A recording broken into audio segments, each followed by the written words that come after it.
ถามรายละเอียดเพิ่มเติมได้ที่วัดฝายหินโทรศัพท์ 0981038676 และ 0879152924 ร่วมสืบสานประเพณีอันดีงามสร้างบุญกุศลเสริมสิริมงคลแก่ชีวิตอย่าพลาดโอกาสอันดีนี้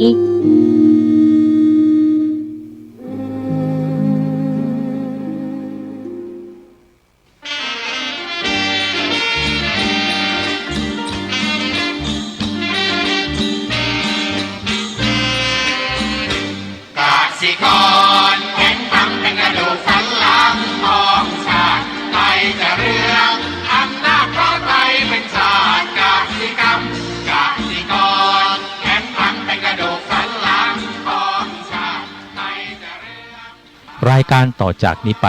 ขอเชิญท่านผู้ฟังทุกท่านเข้าสู่รายการดีมีคุณค่าน่าติดตามรายการเกษตรเพื่อชีวิตดำเนินรายการโดยกลุ่มรักเกษตรประสานงานโดยนายพิชัยคงพิทักษ์คณะเกษตรมหาวิทยาลัยเชียงใหม่หมายเลขโทรศัพท์053944030ขอเชิญทุกท่านติดตามรับฟังได้ณบัดนี้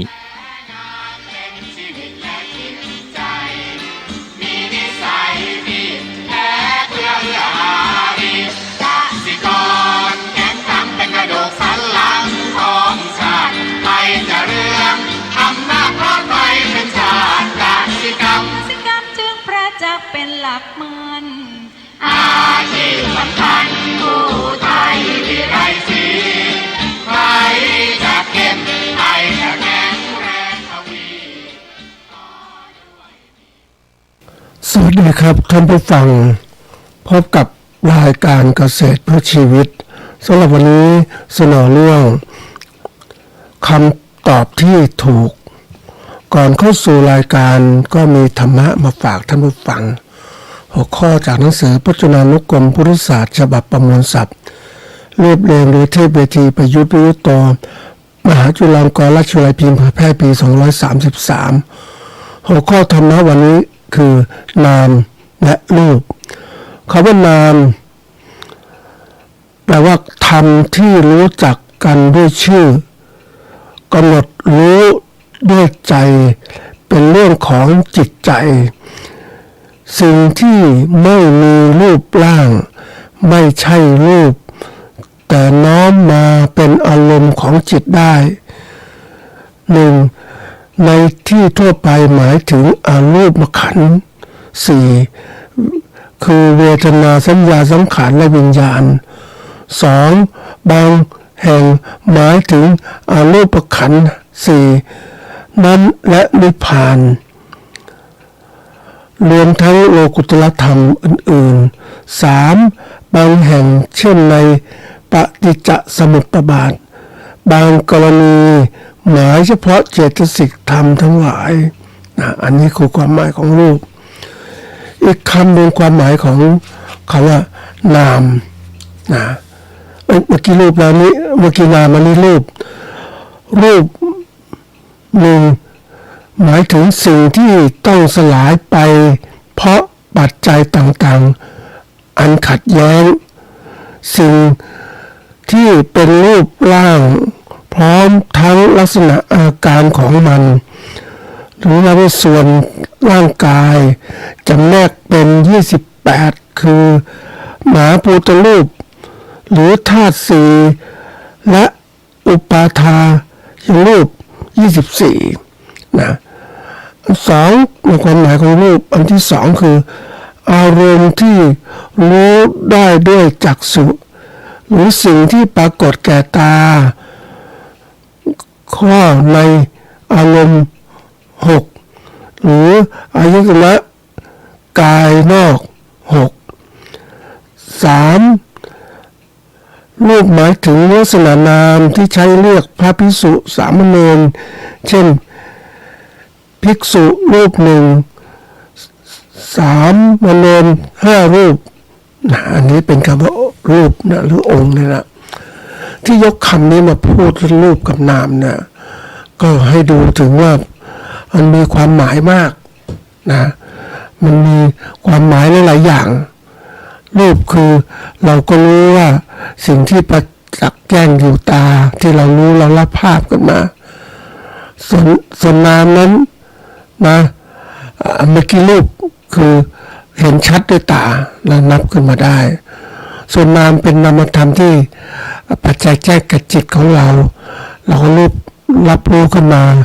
นะเป็นอารมณ์ต่างๆที่เกิดขึ้นในความหมายของนามของรูปนั้นเรียกว่ามันเป็นสิ่งที่จริงๆแล้วเขาบอกว่ามันใกล้กันมากมันติดกันในรูปนามอย่างเนี้ยมันจะเรียกคู่กันไปแต่ในที่นี้แยกเพราะว่าอยากให้ท่านผู้ฟังได้พิจารณาทีละเรื่องมันต้องไปรวมกันก่อนนะแล้วก็ไปรวมกันทีหลังรูปนามคืออะไรรูปคืออะไรความหมายของรูปกับนามเป็นยังไงบ้างแล้วมันรวมกันแล้วเป็นนามรูปเป็นยังไงนะได้เห็นได้ว่าความหมายมันมีหลายความหมายมากเพราะฉะนั้นความหมายคือระดับของที่มองเห็นนะความหมายของการที่จินตนาการนึกเอานะ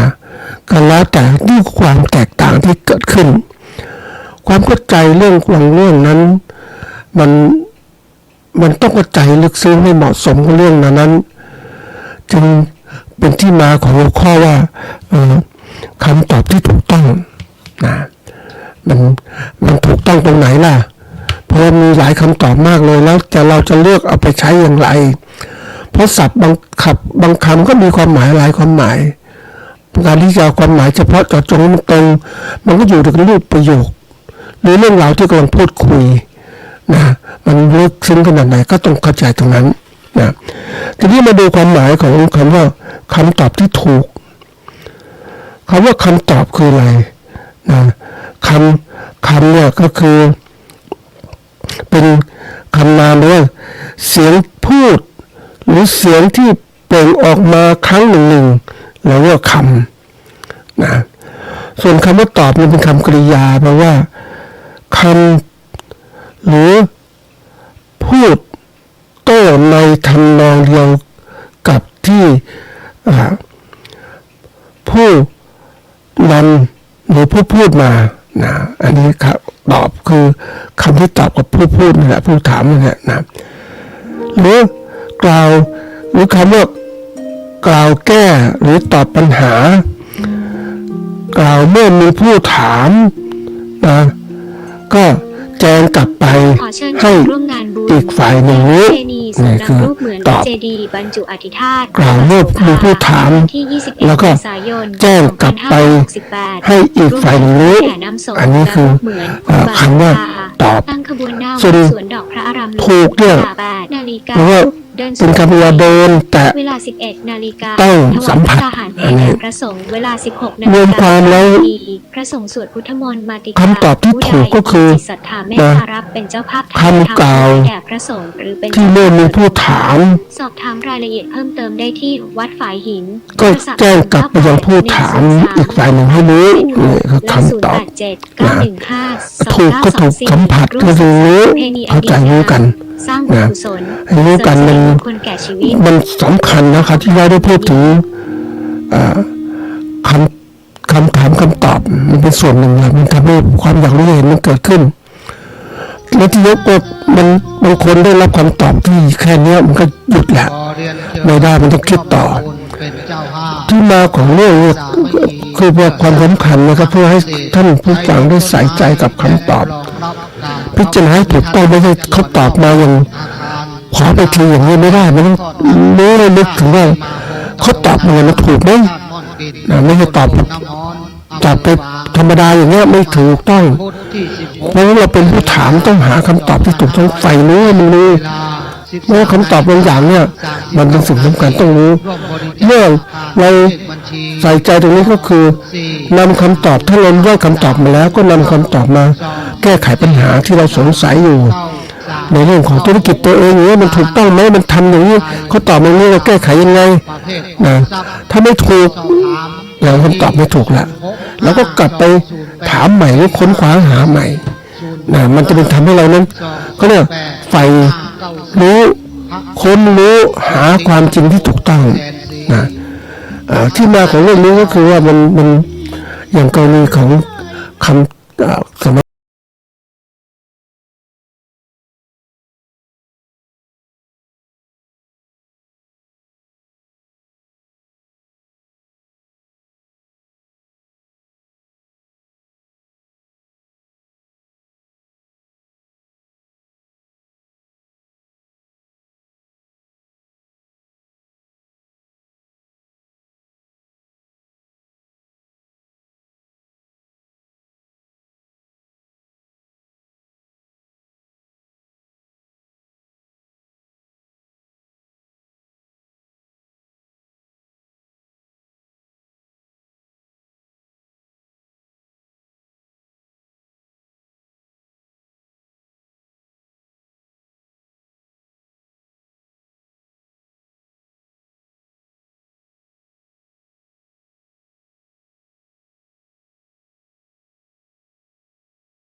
แจกเนี่ยนะบางคนพูดแบบมันเหมือนกับว่ามันเอาเงินเนี่ยไปเรียนภาษีมาแจกประชาชนแล้วเนี่ยมันไม่ได้เลยคนก็ใช้หมดใช้อะไรหมดเนี่ย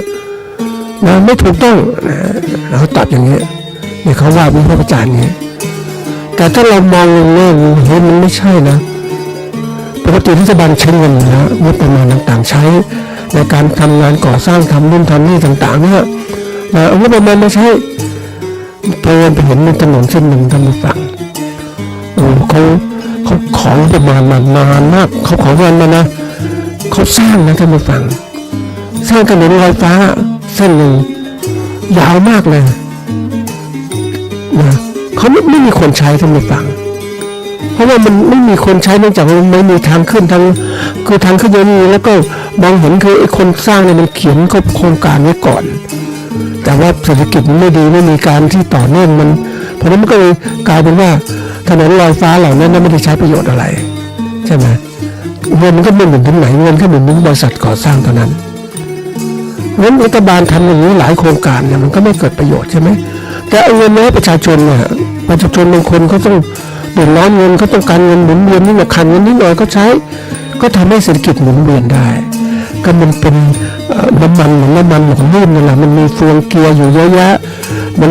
นไม่คล่องตัวเติมเงินได้หน่อยนู้นเติมน้ำมันแล้วมันคล่องตัวจริงๆเศรษฐกิจเนี่ยเขาบอกว่ามันดำเนินได้ดีๆเนี่ยก็คือให้ประชาชนเป็นคนทำเนี่ยผู้ที่ต้องการเงินไปใช้เนี่ยนี่คือการสำคัญก็คือว่าตัวประชาชนทุกคนเนี่ยคือกลไกในการขับเคลื่อนเศรษฐกิจเพราะนั้นเขามีเงินก็ได้เงินก็ต้องใช้เงินก็หมุนเวียนแล้วก็รายได้ก็เพิ่มขึ้น GDP ก็เพิ่มขึ้นแน่นอนแต่คนมองไม่ออกมาให้ลึกสินี่มองคือมองในหลายมุมท่านผู้ฟังไม่ใช่มองผู้ตอบอย่างไรเราถามว่าผู้ฟังก็ไม่มีความรู้เท่าไหร่หรอก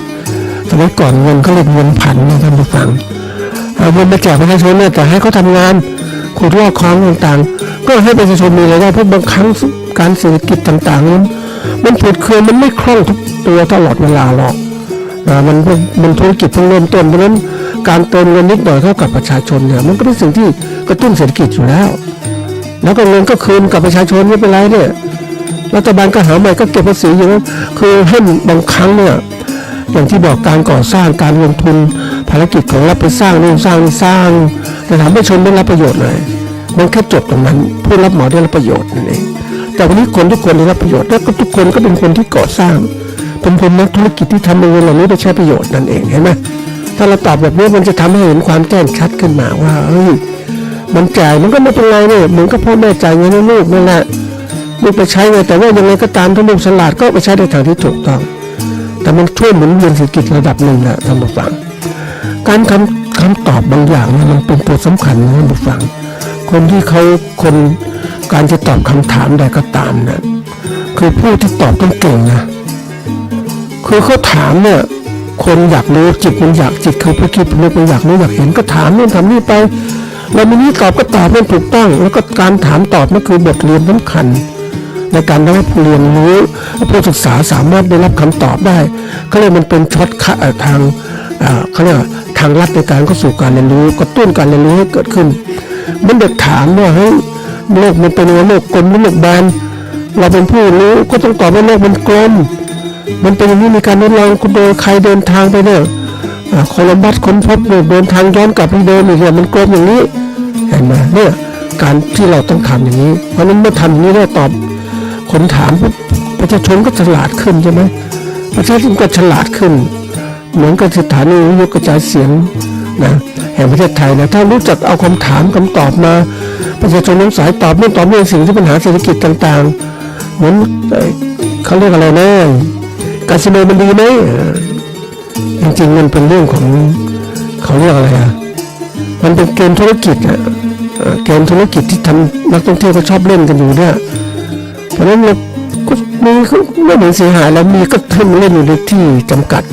คนที่ไปไม่ให้เล่นนะเห็นไหมมันก็จะมีแหล่งบันเทิงให้คนที่มาประเทศไทยท่องเที่ยวถามว่าประเทศไทยมันมีคนมาเที่ยวเยอะมากนะถ้ามาฟังรู้เนี่ยทำไมเขามาเที่ยวเขามาเที่ยวจริงๆดูธรรมชาติดูอะไรต่างๆเนี่ยนะแต่ลึกๆแล้วมันมีซอฟต์แวร์ตัวหนึ่งคือคนเนี่ย คนไทยเป็นคนยิ้มง่ายแล้วก็มีไปเห็นว่าสถานบันเทิงต่างๆเนี่ยทำไมฝรั่งมาเที่ยวเมืองไทยก็อย่างเงี้ยมันเป็นสิ่งที่แบบจะบอกประเทศไทยเนี่ยมันไม่มีเขาเรียกอะไรนะไม่มีอย่างที่ว่าหรอมันมีใช่ไหมแต่ไม่พูดกันอย่างนี้เพราะมันเป็นสิ่งที่มันเกิดขึ้นในทั่วโลกนั่นแหละเพราะนั้นเราจะบอกว่าปฏิเสธไปเนี่ยไม่เอากลัวประเทศไทยคนติดการพนันมันเรื่องของคนที่ต้องรู้เราปลุกประกายความรู้ตัวอย่างเช่นเรื่องนี้มันเรื่องที่ว่าในประเทศแคนาดานะท่านผู้ฟังน้ำตกไนการ่าสมัยก่อนเนี่ยคนมาเที่ยวน้ำตกประมาณ6 เดือนเองเพราะว่าเรื่องนั้นหนาวไปหมดแข็งไปหมดละน้ำก็ไม่ตกแล้วแข็งไปหมดคนก็ไม่ต้องเที่ยวประชาชนก็ไม่มีรายได้แต่เมื่อรัฐบาลเขาตั้งแหล่งคาสิโนเกิดขึ้นทำให้คนมาเที่ยวตลอดทั้งปีเลยไหมนี่คือเศรษฐกิจหมุนเวียนมันเกิดขึ้นแต่เรารู้จักใช้วันนี้ในประเทศไทยอยู่ในเขาเรียกมันเป็นธุรกิจเหมือนกันต่างธุรกิจมันสีเทาสีอะไรต่างๆนี่แต่ว่าเราเองต้องสร้างคนสร้างคุณธรรมให้คนมันเกิดขึ้นให้มันรู้จักว่าอะไรเป็นอะไรเหมือนเราเนี่ยจะพูดตรงๆนะท่านผู้ฟังสิ่งที่มันอ่อนแอเพราะเราเองไม่เคยที่จะใส่ใจเรื่องการพัฒนาจิตใจคนให้มันมีความเข้มแข็งอันนี้เต็มบ้านเต็มเมืองแล้วคนไม่รู้จักการจัดการตรงนี้อันนี้มันมีคุณธรรมที่เกิดขึ้นมันสร้างตรงนี้มันโลกมันเป็นโลกของทุนนิยมแล้วเนี่ยมันนึกถึงตรงนี้เนี่ยสำคัญมากเลยท่านผู้ฟังคนเนี่ยคนไทยส่วนใหญ่เนี่ยนะไม่เข้าใจเรื่องทุนนิยมที่มันโหดร้ายทารุณทุนนิยมที่มันเกิดขึ้นนี่แหละนะสังคมนิยมตัวนี้ที่นี่โลกมันเป็นทุนนิยมหมดแล้วเนี่ยนะมันก็เลยเขาเรียกเอาเปรียบคนน่ะคนที่รวยก็เอาเปรียบคนจนปลาใหญ่กินปลาเล็กเนี่ยมันเกิดขึ้นตลอดเลยเราไม่เข้าใจระบบให้คนเรียนระบบทุนนิยมมันเป็นอย่างนี้เราจะทำไงให้คนเข้มอ่อนแอได้เข้มแข็งเกิดขึ้นก็ต้องรวมตัวกันพัฒนาความรู้อย่างอ่อนคนส่วนใหญ่ที่ถูกเราเปรียบเพราะคนไม่มีความรู้เหมือนเกษตรกรทำการเกษตรสินค้าเกษตรมาผลิตมาขายเนี่ยฉันมีหน้าที่ไปขายกันไปขายแต่ว่าฉันขายแล้วขาดทุนน่ะใช่ไหมเพราะว่าขายขาดทุนเพราะทุนนิยมก็กดอยู่แล้ว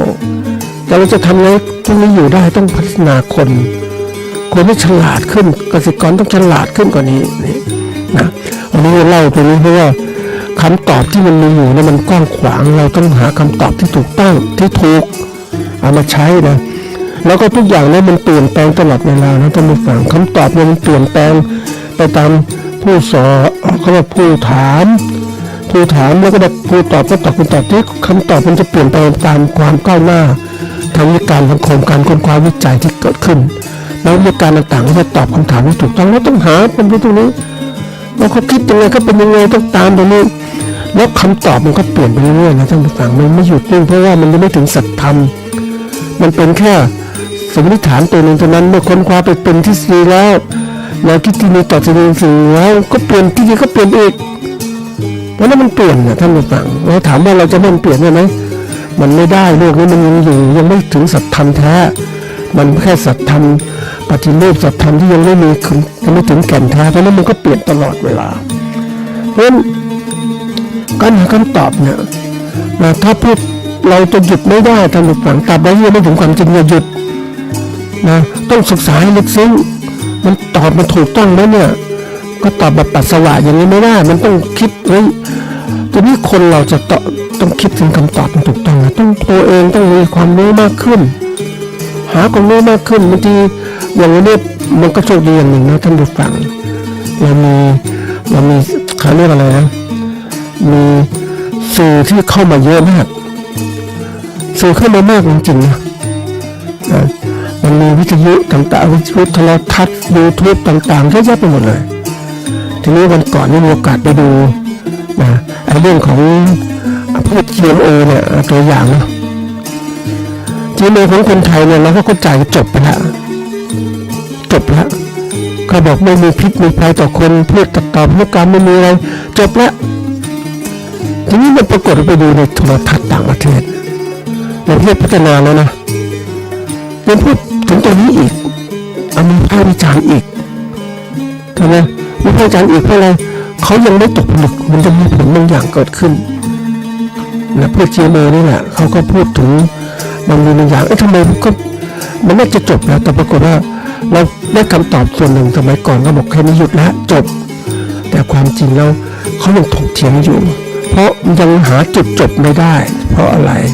เพราะว่าพันธุกรรมมันดัดแปลงไปเรื่อยๆมันเข้าไปดัดแปลงมนุษย์ของมันก็เหมือนกันนั่นแหละใช่ไหมนั่นคือตัวสำคัญเราเองก็ต้องรู้ให้มันที่คำตอบอยู่ปัจจุบันเนี่ยรัฐบาลตอบถูกต้องไหมมาคนที่ตอบเป็นถูกต้องไหมเราต้องดูเพราะเวลายิ่งในเรื่องวิสาของคนความวิจัยมันลึกเข้าไปอีกอย่างมันยังหาคำตอบไม่ได้มันเปลี่ยนอยู่นะบางคนพูดถึงเรากินพูดGMOมันchẳngจะเปลี่ยนนะสัตว์GMOจะเปลี่ยนนะก็รอเวลามันจะเปลี่ยนมันจะเปลี่ยนไงเพราะว่าบางอย่างถ้าเรามันพันธุกรรมมันแน่นอนนะพันธุกรรมมันไม่เป็นจบเปลี่ยนเขาก็เปลี่ยนนะท่านผู้ฟังนะมันทุกแฝงอยู่เนี่ยมันด้อยมันเป็นยังไงต่างๆเราก็เห็นคนที่แบบเขาเรียกเด็ก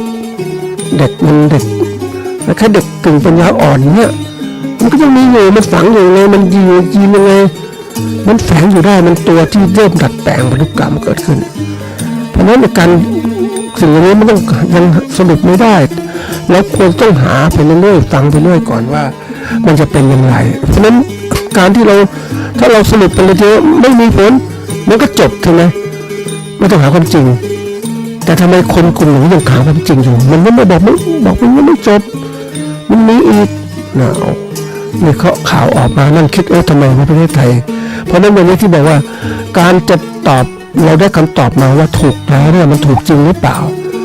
มันถูกอกถูกใจถูกความจริงถูกสัจธรรมไหม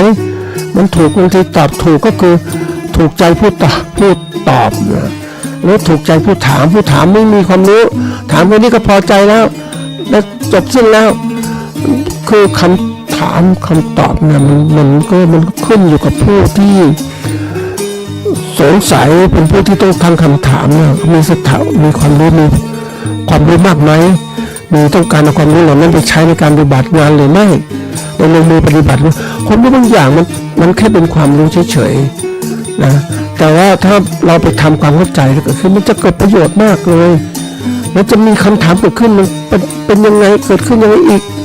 มันไม่จบนะท่านผู้ฟังเพราะตอบใดก็ตามคำตอบนะมันยังไม่ถูกเนี่ย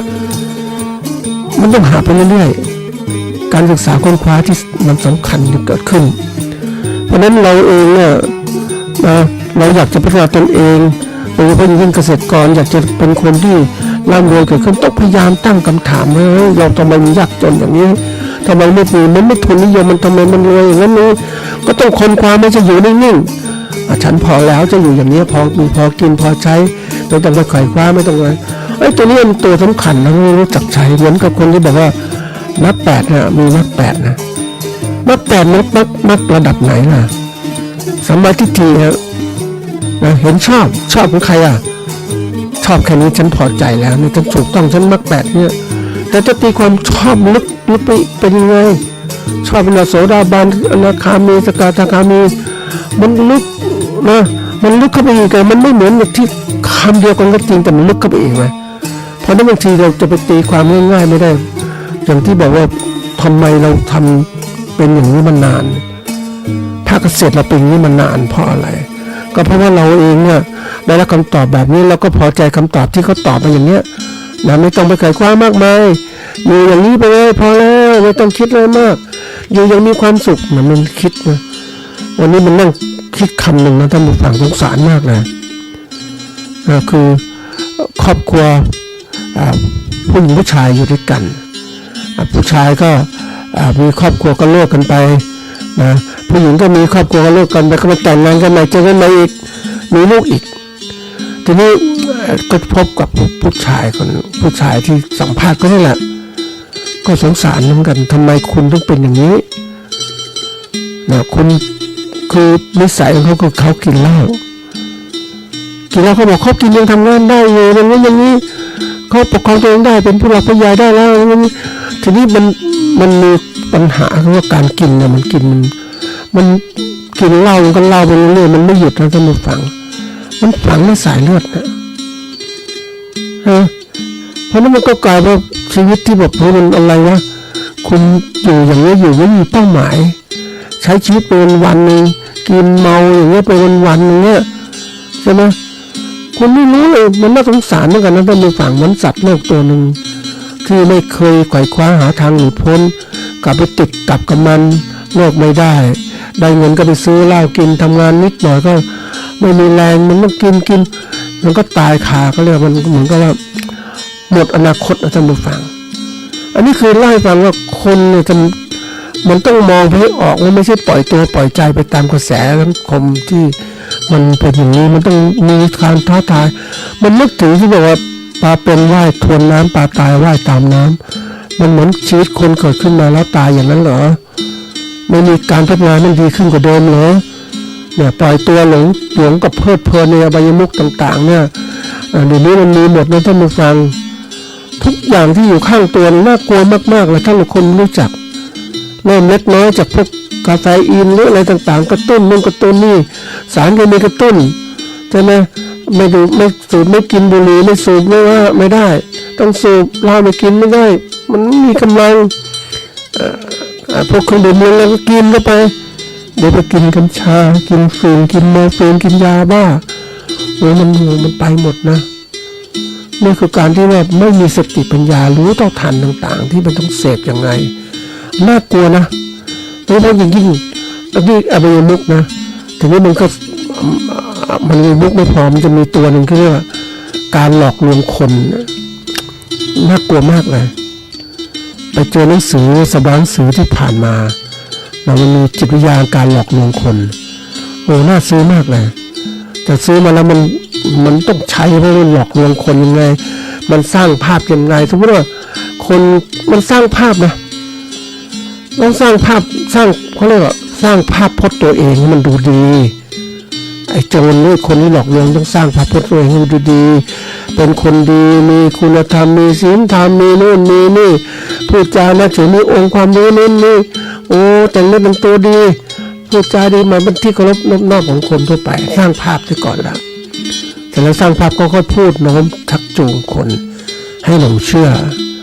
ว่าอย่างนี้นะ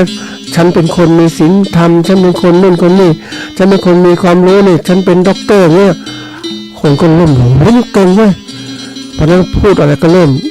เขาก็เริ่มให้ความจริงระดับหนึ่งโน้มน้าวจิตใจหลอกลวงคนไปให้คนหลงความจริงระดับที่เขาสร้างขึ้นมาเนี่ยความจริงที่มันเป็นอยู่นี่แหละแต่เขาจริงๆนี่แหละรู้ความจริงแต่เสร็จแล้วเขาก็โน้มไปเรื่อยจากพูดความจริงก็เป็นคำที่หลอกลวงมากขึ้นโน้มไปอย่างนั้นเริ่มหลอกลวงคนให้มันลงทุนนู่นลงทุนนี่มาทำนี่ดีนะอย่างนี้ตัวที่คนนู้นก็ร่ำรวยคนนี้ก็ร่ำรวยมันอย่างนี้สิเนี่ยมันเป็นอย่างนี้สิเนี่ยมันก็เลยเริ่มก็หลอกลวงสามารถจะเอาเงินเอาทองคนอื่นได้สบายๆเนี่ยมันน่ากลัวนะท่านผู้ฟังมันความรู้เขาบอกว่าความรู้เนี่ยนะมันมีเหมือนมีดทั้งปกติมีดเนี่ยต้องบอกว่าเราก็ต้องทำมีดมันมีมีดเนี่ยมันจะมีคมนะท่านผู้ฟังตามหลักการมันจะคมทั้งสองด้านเลยมันคมทั้งสองด้านดีด้านไม่ดีทีนี้วิธีการที่เราจะมีใช้มีดก็ปกติก็อันตรายก็คือไม่ให้มีคมด้านหนึ่งให้มันทื่อด้านหนึ่งอีกด้านหนึ่งคมเพื่อสะดวกการใช้และปลอดภัยความรู้มันไม่ใช่อย่างนั้นความรู้มันเหมือนกับว่าถ้าไม่มีคุณธรรมควบคุมนะไม่มีคือจิตใจที่มีจริยธรรมความดีงามเนี่ยไม่มีควบคุมนะมันจะร้ายมากนะท่านผู้ฟังมันร้ายมากมันสามารถจะเอาไปฆ่าคนอื่นได้อีกฆ่าตัวมันเองได้อีกมันคมทั้งหมดเลยแหละเพราะว่ามันอันตรายนะความรู้เนี่ยมันคมยิ่งกว่ามีดอีกนะท่านผู้ฟังคำพูดมูลคนหลอกลวงมันเก่งอย่างนี้นะท่านผู้ฟังเพราะนั้นที่เล่าตรงนี้เพราะว่าการที่เราจะเชื่ออะไรหรือได้คำตอบจากใครต้องพยายามดูให้มันชัดเจนว่าเขามีพูดดีไหมพูดไม่ดียังไงทีนี้เราต้องเก่งนะท่านผู้ฟังยิ่งโลกปัจจุบันนะมันนักกลัวคือคนมันหลอกลวงคนที่มันเรียนรู้มากมันหลอกลวงคนเก่งมากมันจิตวิทยามันสูงเพราะฉะนั้นเขาเรียกโจรในคาบสูตรเนี่ยน่ากลัวนะปกติโจรสมัยก่อนมันก็มองดูเป็นโจรมันแต่งเนื้อแต่งตัวนี่ แต่นี้ไม่ใช่โจรธรรมดาโจรในคาบสวดผู้ดีเนี่ยมันหลอกลวงคนอย่างนี้มันโผล่มาน่ากลัวมากนะนี่การที่เราต้องพยายามตั้งคำถามเพื่อจะหาคำตอบที่ถูกเราเองต้องเป็นผู้ที่เรียนรู้เนาะเรียนรู้ในโลกกว้างๆมากขึ้นเพราะว่าคำตอบมันถูกอย่างคำตอบที่เขาตอบมันถูกอย่างเราต้องแต่ก่อนที่ตั้งคำถามตัวเองใช่ไหมเพื่อพัฒนาตัวเองทีนี้วันนี้เราตั้งคำถามให้ตัวเองแล้วเราได้คำตอบจากคนอื่นปกติสมัยนี้เขาเรียกการที่ได้คำตอบบางทีคนบางคนเขาไม่อยากตอบเพราะว่าเขาการพูดกันจาเขามีเงินมีทองเนี่ยเขาการจะให้คำปรึกษาใครต้องมีผลตอบแทนเวลาไปซื้อหนังสือทางฝากหนังสือนี่คำตอบของผู้เขียนที่เขาตอบคำถามไว้ในนั้นเราต้องอ่านหนังสือถึงสามารถรู้ได้ว่าผู้เขียนเขียนอะไรคำตอบก็เช่นกันก็มีตรงนี้เพราะนั้นวิธีการจะต้องรู้นะก็พยายามที่จะเป็นเขาเรียกว่าอย่าหยุดถามนะท่านผู้ฟังตราบใดก็ตามยังไม่ถึงสัจธรรมจะหยุดถามต้องหาคำตอบตลอดเวลาเขาไม่ตอบเราก็หาคำตอบเองคนคว้าเองก็จะรู้เองยิ่งเรียนรู้มากๆมันจะรู้มาหมดนะทีนี้มาดูว่ามันเกี่ยวข้องกับเราอย่างไรที่ยกตัวอย่างวันนี้ก็เป็นเรื่องของว่าคือการถามเนี่ยเพื่อการแสวงหาความรู้เพื่อกระตุ้นการคิดวิเคราะห์เพื่อทดสอบและประเมินผลว่าสิ่งที่เรารู้นั้นถูกต้องไหมเพื่อกระตุ้นการสนทนาและเพื่อให้ได้คำยืนยันว่ามันมั่นใจว่าคำตอบนั้นถูกต้อง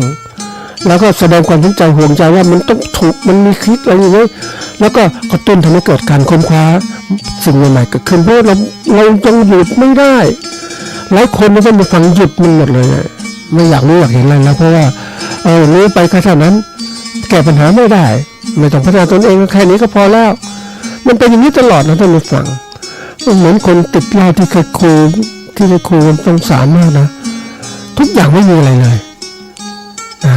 มีแต่เหล้าคิดอะไรก็ปวดหัวหมดไม่อยากคิดอะไรอยากจะกินอยากจะเคลิ้มไปกับเหล้าที่มันพาไปเนี่ยน่ากลัวนะอันนี้คือเรื่องจริงนะท่านผู้ฟังเพราะนั้นที่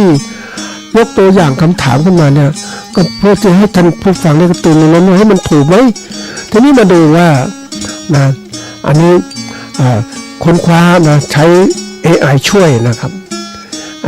เราไว้ก่อนนะคงอ่านหนังสือเราเริ่มมาทำทีนี้ก็ใช้ปัญญาประดิษฐ์ค้นคว้าเรื่องราวต่างๆนะเราก็ต้องพยายามหาคำตอบว่าสิ่งที่เขาตอบมันถูกต้องไหมเราจะเชื่อได้ไหมแล้วมาดูตัวอย่างที่สำคัญสำหรับเราเนี่ยคือคำถามเกี่ยวกับเรื่องของ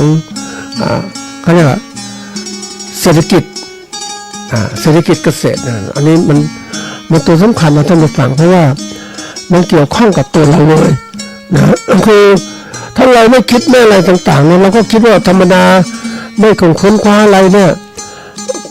มันเป็นอย่างเงี้ยเศรษฐกิจอย่างเงี้ยคือเราเหมือนกับว่าเราพอใจมันเป็นอย่างนี้นะท่านผู้ฟังเมื่อเราพอใจคำตอบแค่นี้มันก็หยุดแค่นี้ใช่ไหมแต่ถ้าเราไม่พอใจว่ามันไม่ถูกต้องเราหยุดไม่ได้เราก็ต้องค้นคว้าไปอีกว่าเฮ้ยมันเป็นยังไงเนี่ยอย่างคำถามที่เกิดขึ้นปัญหาเรื่องของการหาคำตอบทางเศรษฐกิจเกษตรเนี่ยมันเป็นอย่างไรมันถูกต้องหรือไม่วิธีวิเคราะห์ที่เหมาะสมทำอย่างไรนะเราต้องคือปกติแล้วนะถ้าเราไม่รู้ไม่มากส่วนใหญ่เรามักจะหาคำตอบจากผู้ที่เพื่อนอาชีพเดียวกันชาวไร่ชาวนาเกษตรกรผู้เลี้ยงหมูเหมือนกันอย่างเงี้ยก็มักจะถามอย่างนี้นะแล้วจะไปถามใครกันถามเกษตรตำบลเกษตรอำเภอท่านก็รู้ระดับหนึ่งของท่านน่ะท่านไม่รู้หมดเนี่ยเพราะท่านไม่ได้ลงมือทำเนี่ยทีนี้เราจะทำยังไงก็ต้องค้นคว้าข้อมูลหาหนังสืออ่านสรุปวิเคราะห์เศรษฐกิจของโลกเป็นประเทศไทยเป็นยังไงของโลกเป็นยังไงมันดูเขาบอกว่าสิ่งแรกเราจะรู้ว่าสิ่งที่เขาตอบมาเนี่ยถ้าเราพอใจคำตอบที่เราได้เองหยุดแค่นี้มันหยุดแค่นี้ก็หยุดจริงๆนะท่านผู้ฟังเพราะคำตอบอย่างนี้มันยังไม่จบสิ้นมันตอบเพื่อความสบายใจกับเราว่าเราเดินมาทางที่ถูกต้องเลยนะเศรษฐกิจแบบนี้เหมาะสำหรับเรานะพอละแค่นี้ทั้งที่มนุษย์เนี่ยท่านผู้ฟังเขาถึงบอกว่ามนุษย์เนี่ยแขนสองขาสองศีรษะหนึ่งเนี่ยมันไม่ใช่ธรรมดานะมีศักยภาพสูงมากเลยยังบินได้แต่หากเลยมันคนมันบอกมนุษย์บินไม่ได้ มันบินได้อะท่านฟังลอยไปนั้นมันไม่ได้หมดเลยเพราะความสามารถพิเศษของมนุษย์ที่คิดเนี่ยเห็นไหมเพราะนั้นจะมาดูถูกความสามารถตัวเองไม่ได้ทุกคนมีศักยภาพสูงทั้งนั้นแหละแต่เพียงแต่ว่าความคิดมันเกิดกฎมันกดตัวเองฉันทำไม่ได้ฉันพอแล้วฉันหยุดแค่นี้แหละมันเกินความสามารถของฉันไม่มีทุนฉันไม่มีอะไรสักอย่างเดียวฉันเป็นเกษตรกรแบบเนี้ยอยู่แค่นี้ก็ใช้ผลไม้กินแบบนี้ก็พอแล้วมีความสุขแล้วคิดแค่นี้คือคิดว่ามันสบายใจตอบว่ามันสบายใจแต่ถามจริงว่าเราฐานะที่มีมนุษย์เป็นชีวิตอยู่นะท่านผู้ฟังจงอย่าหยุดคำถามเด็ดขาดในการหาคำตอบที่ถูกต้องว่ามันพอไหมมันถูกต้องไหมเราบอกว่าขนาดนี้พอพรุ่งนี้ไม่พอแล้วท่านผู้ฟังเพราะว่าโลกมันเปลี่ยนแล้วค่าใช้จ่ายสูงขึ้นเลยเห็นไหมเพราะนั้นมันต้องคิดเผื่อไว้ด้วยข้างหน้านะไม่ใช่ว่าหยุดแค่นี้ทีนี้เราดูวิธีหาคำตอบที่ถูกนะที่ถูกทางเศรษฐกิจเนี่ยประการแรกนะข้อที่หนึ่งเนี่ยเราหาคำตอบเราทำความเข้าใจปัญหาเศรษฐกิจที่เรากำลังศึกษาเนี่ยมีมากไหมลึกเลยปกติเราไม่ค่อยคือคนเนี่ยหลังจากจบการศึกษา3 วันแล้วเนี่ยป.4 ถึงป.6นี่มองว่า3มาแล้วตามน้ำส่วนใหญ่จะหยุดนะไม่ค่อยอยากศึกษาเพราะว่ามันไปทำการทำงานก็หมดเวลาแล้วอ่ะเราก็ไม่ได้คิดอะไรเฮ้ยหมดแล้วเราก็ทำอาชีพเราไปอย่างเงี้ยวันนี้ไปเห็นคนที่เขาเป็นเกษตรกรเอาพืชผักมาขายเอาอะไรมาขายคือเขาปลูกที่นี่คาดว่าเขาคงขายเพราะเขาต่างไม่ได้เขาเลยต้องใส่รถบรรทุกมาขายใน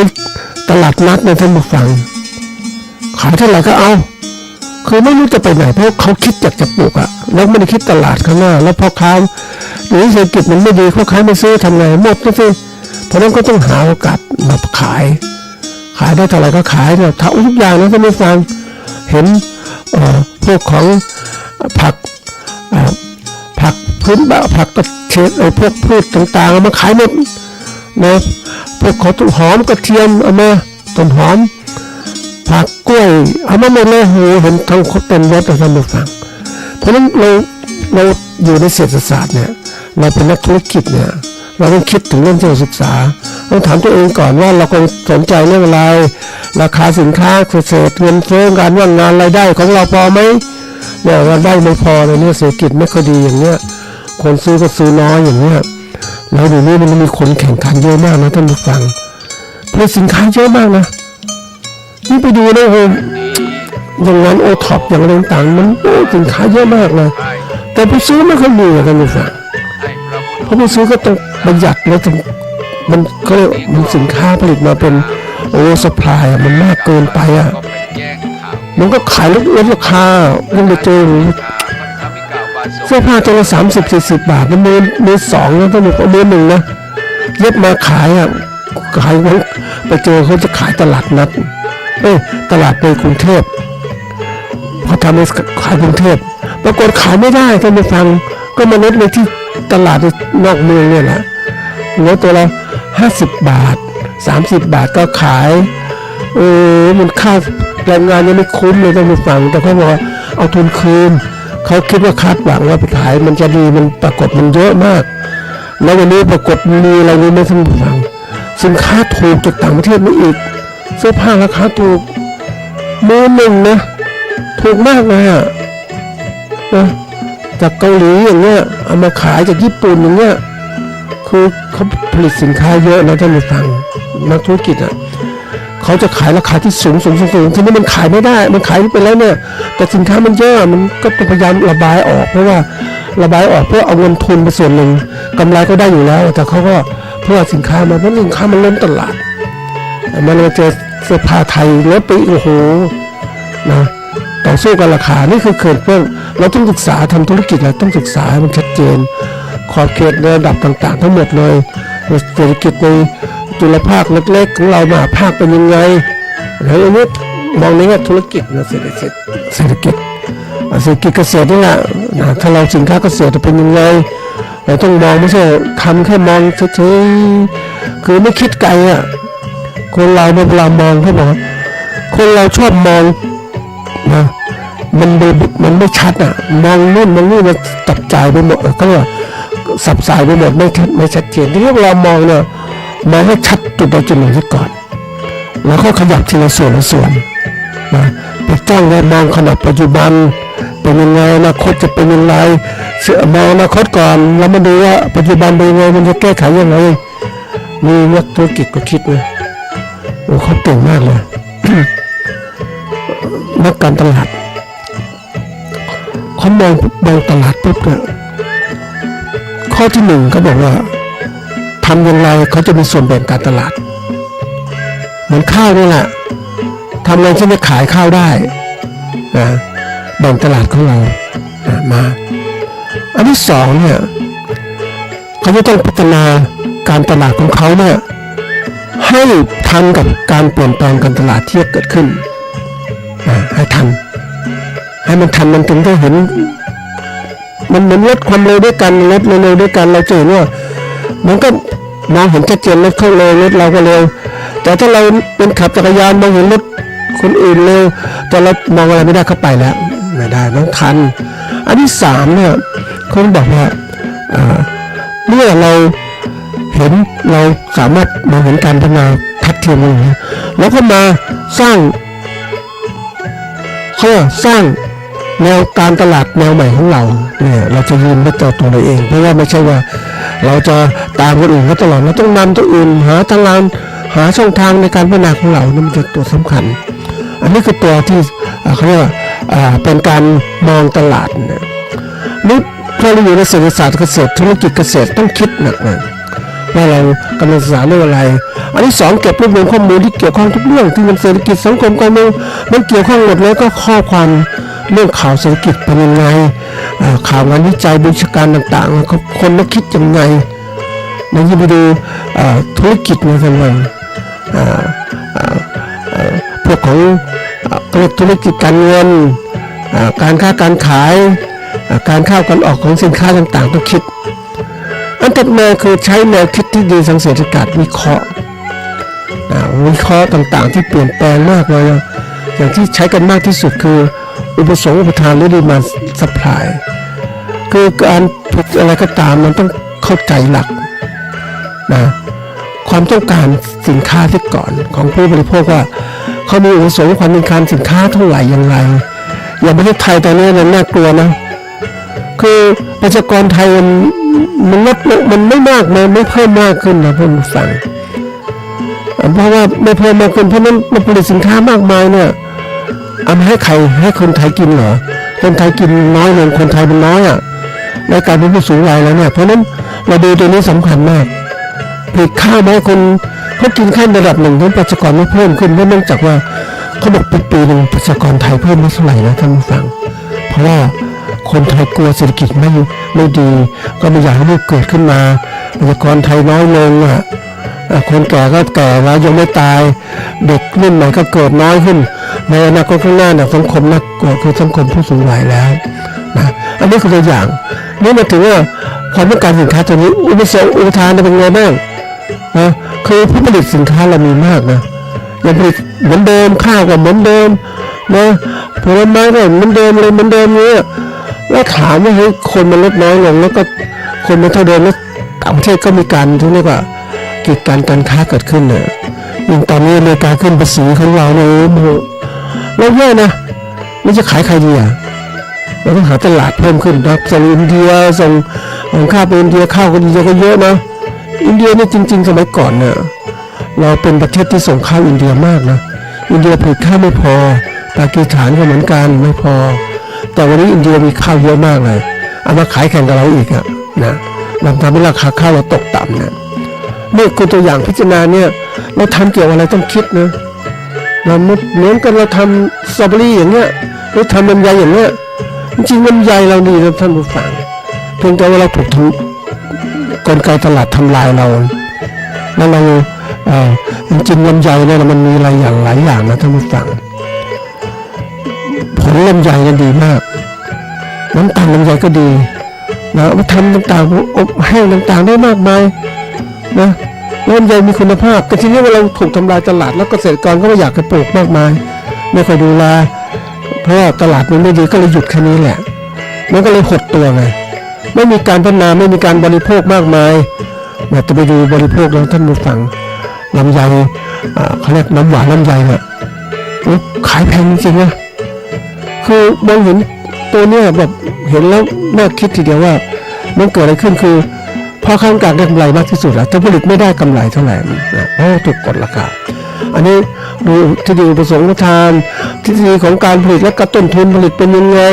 ดูสภาพตลาดมันสมดุลกันไหมดอกเบี้ยดอกเบี้ยเป็นยังไงอันนี้ต้องดูศึกษา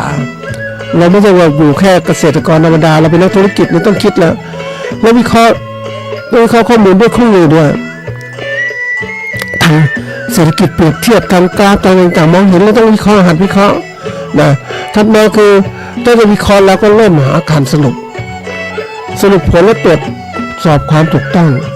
ตรวจสอบว่าเหตุผลตรงกับข้อเท็จจริงหรือไม่มีข้อโต้แย้งหรือข้อมูลอะไรที่เด่นขัดแย้งไหมมีความเอียงทางด้านข้อมูลหรือเปล่าข้อเสนอจะปรับปรุงเปลี่ยนแปลงแล้วก็หัดทำตรงนี้ขึ้นมาการหัดทำมันก็ยากนะท่านผู้ฟังแรกๆมันยากแต่ต่อไปมันจะเก่งเพราะอะไรรู้ไหมเพราะว่าเราเองต้องเก่งด้วยตัวเราเองยืนอยู่ได้ต้องเห็นอย่างนี้เพราะนั้นเราฝึกตรงนี้เราจะหาคำตอบได้มากขึ้นเราจะเริ่มพัฒนาการเกษตรเราดีขึ้นเพราะว่าอย่างที่บอกว่าเมื่อเราได้คำตอบถูกแล้วเรามาใช้มันก็ถูกใช่ไหมผลถูกต้องถ้าคำตอบไม่ถูกเอามาใช้ไม่ถูกมันก็ไม่เกิดแต่เมื่อตอบถูกปุ๊บมันทำให้เกิดการบริหารธุรกิจของเรามากขึ้นเห็นไหมไอ้ตัวนี้สำคัญมากเลยเมื่อใดก็ตามถ้าเรานำข้อมูลคำตอบมาใช้และเป็นคำตอบที่ทำให้เกิดประโยชน์ธุรกิจของเรานั่นคำตอบถูกมันก็ทำให้เกิดการได้คำตอบที่ถูกต้องคำตอบอื่นๆตามมาอีกมันไม่หยุดนะท่านผู้ฟังเพราะเราก็ตามถ้าเรามีโจทย์อยู่ตลอดเวลาเรามันถูกต้องหรือเปล่าอันนี้ทำว่าถูกต้องเนี่ยถูกเนี่ยมันจะเปลี่ยนที่บอกว่าถูกวันนี้พรุ่งนี้อาจจะเปลี่ยนอีกผิดก็ได้เพราะมันอยู่ในช่วงของการเปลี่ยนแปลงอยู่ตลอดเวลาอย่าไม่เราต้องเข้าใจหลักธรรมพุทธเจ้าสอนใช่ไหมมันเป็นแต่ละนิจจังทุกขังอนัตตามันเปลี่ยนแปลงเพราะฉะนั้นมันได้ขนาดนี้มันถูกก็ยังดีแล้วแต่เราหยุดความถูกยังไม่ได้ต้องพัฒนาไปเรื่อยหาคำตอบถูกต้องไปเรื่อยจนเข้าถึงสัจธรรมแท้ขึ้นมาอันนี้สำคัญมากเลยมันเมื่อไหร่ทุกอย่างมันพัฒนาตลอดเพราะว่าอะไรโลกมันเปลี่ยนเราหยุดไม่ได้เพราะว่านี่มันเราอยู่บนโลกนี้โลกมันเปลี่ยนต้องเข้าใจคนมันเปลี่ยนยังไงมันเปลี่ยนทุกอย่างหมดเลยเราเอาชนะการเปลี่ยนแปลงหรือเป็นผู้นำการเปลี่ยนแล้วก็ได้ผลกำไรใช่ไหมเนี่ยเราต้องคิดอย่างนี้ถ้าเราช้าเหมือนเกษตรกรเนี่ยผลิตข้าวมาขายแต่ข้าวมันออกช้าเกินไปพวกเขาต้องการข้าวก่อนฤดูเนี่ยเราผลิตมาเนี่ยมันออกพร้อมกันอย่างเงี้ยเราจะได้ราคามันก็ไม่ได้ราคาใช่ไหมเพราะฉะนั้นต้องคิดอื่นๆอีกเปลี่ยนพืชอื่นไหมอันนี้ดีไหมต้องมีคำก็เรียกมีคำตอบจงอย่าหยุดนิ่งกับคำตอบเดิมๆว่าดีแบบนี้ดีแล้วไม่ได้ดีมันแล้วมันจบแล้วอ่ะแต่ดีใหม่ๆยังไม่เกิดเพราะมันต้องทำตอนดีเกิดขึ้นคำตอบที่ถูกมันยังเปลี่ยนแปลงตลอดเวลาเราต้องหาคำตอบที่ถูกนั้นตลอดเวลาด้วยจึงสามารถทำให้เรานั้นผ่านพ้นวิกฤตการณ์ต่างๆได้ในเศรษฐกิจของเรานี่ก็ฝากไว้ว่าเป็นข้อคิดนะท่านผู้ฟังหยุดไม่ได้